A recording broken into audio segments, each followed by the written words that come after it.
guys and Assalamualaikum. Saya Adila. Hari ni saya nak share something dengan korang yang guys, selain daripada kita ada apps ChatGPT and Gemini, Adila ada jumpa satu apps yang seakan sama dan it's not bad lah, boleh guna. So first kali kita buka dekat Play Store. Untuk Android kita pakai Play Store.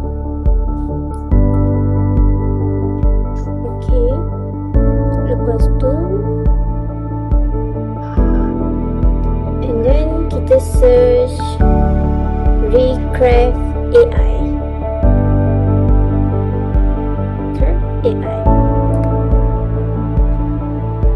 So korang boleh download, and kalau dah okay, kita open.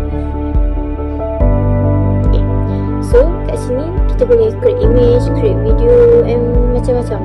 So korang boleh pilih yang mana korang nak. Contoh hari ni Dila nak buat logo lah, kita buat logo. Okay, so kita tekan create image and kita sini and kita paste sini dan kita pilih gambar yang kita nak. Macam Dila pilih coffee. Okay, so bila kita keluar macam ni, kita just bagi dia prompt untuk dia buat. Contoh kita buat make it logo for my coffee friends.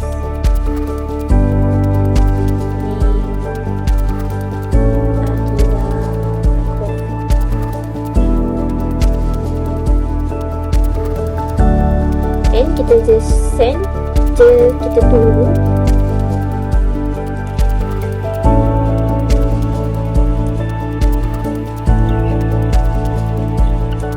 So dia dah keluar gambar yang kita nak.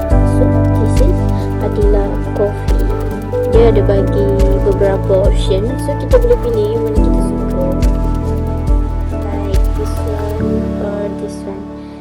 Dila rasa Dila suka yang ni kot, sebab dia nampak macam coffee vibe.